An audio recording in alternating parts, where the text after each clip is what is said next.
Selamat datang di channel YouTube saya, Informan A1. Saya sangat senang bisa berbagi konten-konten menarik dengan Anda semua. Di sini, Anda akan menemukan video-video yang berkaitan dengan topik-topik yang saya minati, seperti dunia intelijen atau spionase. Saya berharap video-video ini dapat menghibur, menginspirasi, dan memberikan nilai tambah bagi kehidupan Anda.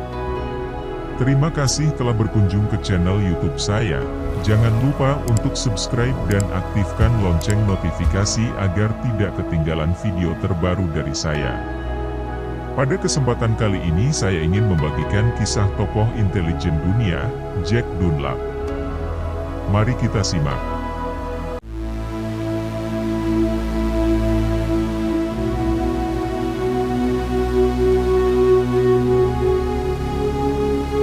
Di penghujung tahun 1960, Jack Dunlap, istrinya, mengobrol dengan teman baru di salah satu restoran mewah di Washington. "Saya hanya orang biasa yang beruntung," katanya. "Saya bekerja di ketenteraan dengan gaji $100 seminggu di meja kertas yang bagus. Saya bahkan bekerja malam di pompa bensin dengan gaji $1 per jam. 5 anak sangat mahal. Istri saya Diana tidak bekerja, terlalu banyak yang harus dilakukan di rumah. Kemudian saya mewarisi perkebunan di Louisiana dari paman buyut saya. Saya mengenalnya dengan sangat baik, tetapi saya akan mempertahankan pekerjaan lama saya. Jadi apa? Bukankah sangat penting bagi seorang pria untuk memiliki pekerjaan?" Teman-teman Jack terpesona oleh kerendahan hatinya atas keberuntungan yang begitu baik. Namun, tidak ada yang percaya bahwa dia adalah seorang kurir angkatan darat AS. Pengeluaran saja harus lebih dari apa yang 2 orang peroleh dalam seminggu. Dan Cadillac di luar, Elvis Presley sendiri akan bangga mengemudikannya. Tetapi ketika dia bertemu Jack di klub lain malam itu, dia berada di posisi yang berbeda, dengan wanita pirang yang berbeda dan cerita yang berbeda untuk diceritakan. "Hei," dia mulai memujinya dalam kesunyian ruangan berasap yang penuh dengan anggota klub kapal pesiar eksklusif. "Seharusnya aku tidak memberitahumu ini, tapi aku tidak akan memberitahumu siapa aku sebenarnya. Judul pekerjaan saya di kantor saya adalah kurir, tetapi Anda harus melihat beberapa hal yang saya lihat dan beberapa pekerjaan yang harus saya lakukan." Teman-temannya mendengarkan dengan mata terbuka dan memaksanya untuk bercerita lebih banyak. "Aku tidak bisa memberitahumu lebih banyak lagi, sayang," katanya. "Jika kamu tahu apa yang sebenarnya aku miliki, aku harus membunuhmu." Wow, pikirnya, dia sangat terkesan. Padahal, wanita itu tahu bahwa pria itu hanya menyombongkan diri. Pria itu terlihat terlalu biasa, tidak seperti yang dia gambarkan, tapi dia tidak peduli. Jack sendiri menyiapkan segalanya di apartemen kecilnya dan membawanya ke semua tempat menyenangkan, balapan speedboat, dan klub eksklusif. Dari mana uang itu berasal bukanlah urusannya. Jack Dunlap yang asli adalah seorang sersan di Tentara Nasional Amerika Serikat.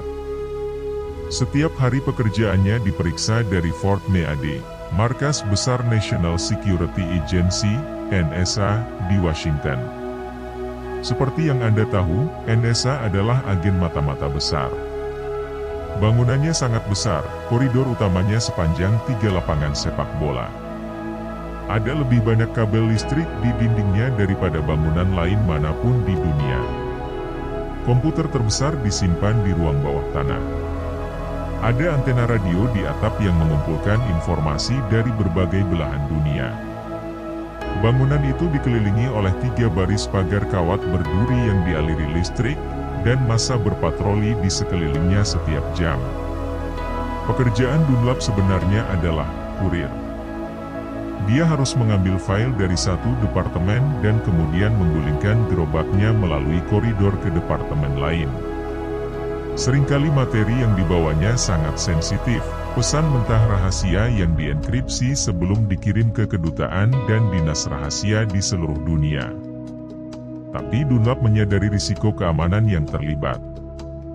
Ia bertempur dengan sangat gagah berani dalam Perang Korea dan mendapatkan medali sebagai buktinya.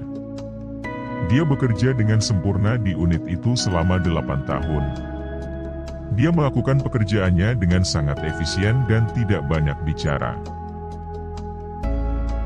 Pada tahun 1960, Perang Dingin antara Amerika Serikat dan Uni Soviet mencapai puncaknya, dan Soviet bersedia membayar sedikit uang untuk mencari tahu apa yang akan terjadi selanjutnya, memindahkan koridor NSA. Suatu malam seorang agen Soviet, yang sudah mengetahui jadwal harian Jack Dunlap, mencoba berbicara dengannya. Keduanya berbicara dan Jack sangat bersemangat. Ya, agen setuju, 5 anak mahal, terutama untuk kurir militer. Namun, dia menyarankan bahwa mungkin dia bisa membantu masalah keuangan Jack, sangat pandai memberikan informasi. $50.000 per tahun ditawarkan. Itu hampir 10 kali lipat dari penghasilan Jack saat ini, dan dia memberitahu agen bahwa dia percaya padanya. Penyelundupan data oleh NSA sangat mudah. Jack menyembunyikan dokumen yang akan dikirim di balik bajunya. Dokumen tersebut kemudian difoto atau disalin oleh agen Soviet yang berbasis di Washington. Sangat mudah. Kadang-kadang dia bahkan membawa istrinya, meskipun dia tidak mengatakan bahwa dia akan mengirimkan rahasia negara Amerika ke Rusia. Menariknya, tak seorang pun di NSA yang memperhatikan gaya hidup mewah Sersan Dunlap. Mereka menelan begitu saja sejarah kawasan perkebunan.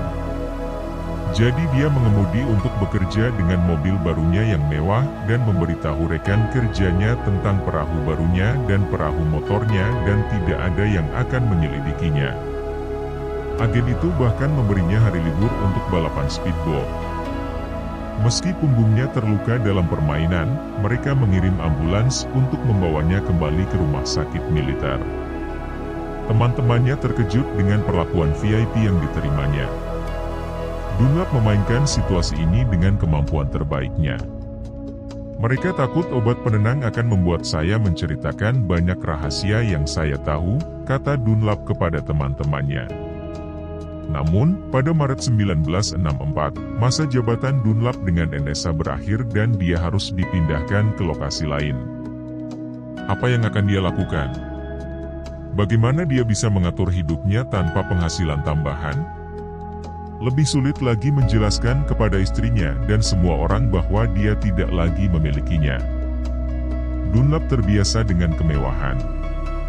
Hidupnya begitu indah dan dia ingin tetap seperti itu. Setelah berpikir sejenak, dia menyadari bahwa ada jalan keluar. Dunlap memberitahu bosnya bahwa dia dan keluarganya terlalu nyaman di London untuk tidak pindah dan dia ingin terus bekerja di NSA. Dia menawarkan untuk pensiun dari dinas militer jika dia bisa bergabung dengan NSA sebagai perwira. Setelah berpikir selama ini bahwa Dunlap bekerja dengan baik dan efisien, mereka dengan senang hati menerima Dunlap untuk melanjutkannya. Namun, NSA mempekerjakan sejumlah besar pejabat. Tapi ada masalah.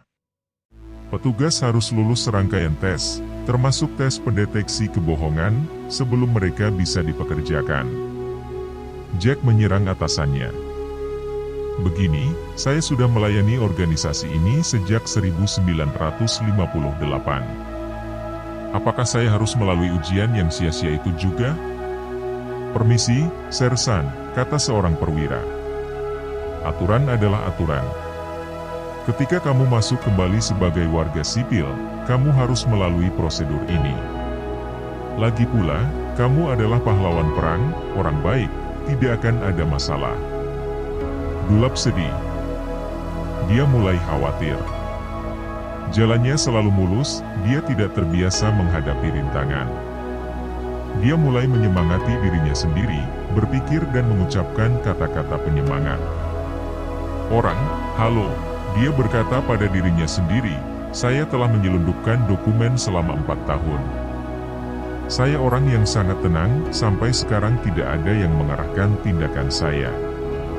Tidak mungkin mata-mata hebat seperti Jack Dunlap bisa gagal dalam tes pendeteksi kebohongan. Tapi dia terbukti tidak berhasil. Mereka duduk di kantor kecil Dunlap dengan alat pengukur denyut nadi, pernapasan, dan keringatnya. Kemudian mereka mengajukan serangkaian pertanyaan, dengan hati-hati mencatat bagaimana tubuh mereka menanggapi setiap pertanyaan. Hasil tesnya sangat parah.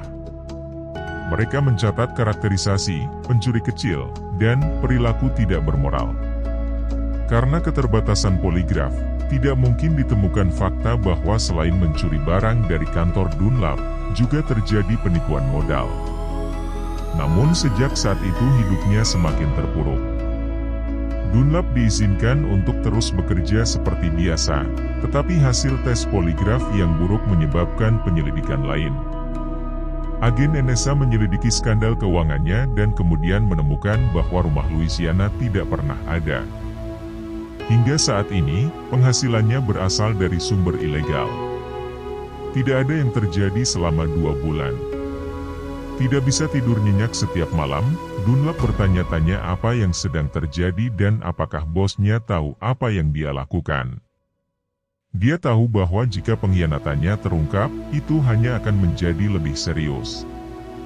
Paling buruk, mata-mata biasanya dikirim ke kursi listrik.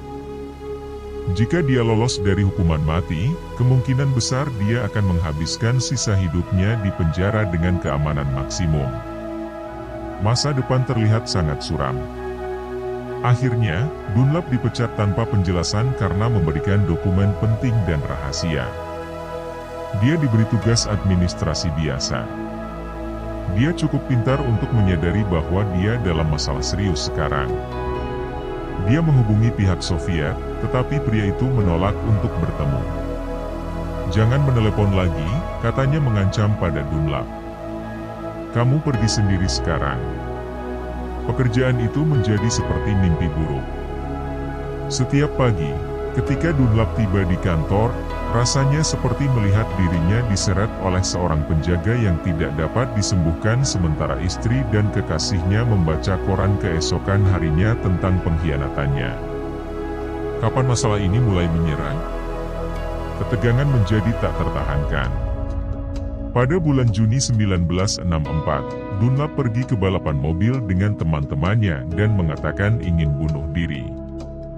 Tidak ada yang mempercayainya, tetapi keesokan harinya teman-temannya menemukan Dunlap meninggal karena overdosis alkohol dan pil tidur. Sebulan berlalu dan tidak ada yang terjadi. Cara menangkapnya masih menghantuinya. Apakah di pagi hari sekelompok tentara bersenjata mengetuk pintunya? Atau dalam kesunyian, saat orang menyeramkan mendekatinya di koridor NSA dan berbisik, "Tuan Dunlap, bisakah Anda pergi ke sana?" Dia mulai menggila. Pada 20 Juli, dia mencoba menembak dirinya sendiri di tempat kerja. Tapi seorang teman yang sedang bekerja menangkap pistol tepat pada waktunya. Dunlap mengatakan dia memiliki masalah dengan wanita dan ingin mengakhiri semuanya. 2 hari kemudian dia berhasil bunuh diri. Dia pergi ke padang pasir dengan salah satu mobil mewahnya, menutup jendela dan membiarkan dirinya mati lemas karena menghirup gas. Tubuhnya ditemukan keesokan paginya. Ini berjalan dengan baik. Sebulan setelah kematiannya, NSA mengakhiri penyelidikannya. Dunlap benar, mereka tahu tentang kejahatannya, mereka mengumpulkan cukup bukti untuk menghukumnya sebagai mata-mata. Namun mereka masih belum mengetahui secara pasti informasi apa saja yang telah diberikan kepada pihak musuh. Pada akhirnya, mereka mengaku tidak pernah mengetahui dokumen apa saja yang diberikan Dunlap, dan akhirnya berasumsi bahwa semua dokumen yang melewati tempat kerja Dunlap tidak lagi ditugaskan ke Uni Soviet. Istri Dunlap berusaha membantu sebaik mungkin. Dia menemukan banyak dokumen pemerintah di rumahnya dan menyerahkannya kepada penyelidik. Beberapa materi yang berasal dari Oleg Penkovsky, seorang pejabat Soviet yang memata-matai Inggris dan Amerika, juga memeriksa Dunlap, meskipun tidak terbukti apakah dia bertanggung jawab atas pengkhianatan dan penangkapan Penkovsky. Namun, dia memberi Soviet informasi yang berguna tentang perangkat enkripsi dan seberapa banyak yang diketahui orang Amerika tentang kekuatan militer Soviet. Anehnya, terlepas dari kebingungan seluruh episode dan karena penyelidikan tidak secara jelas menunjukkan apa yang dilakukan Dunlap, NSA merahasiakan seluruh skandal itu. Dunlap dimakamkan sebagai marinir as di pemakaman Arlington di Washington. Makamnya tidak jauh dari tempat peristirahatan terakhir Presiden John F. Kennedy. Melalui takdir yang aneh, pahlawan terhebat Amerika menemukan dirinya berada di liga mata-mata terburuk.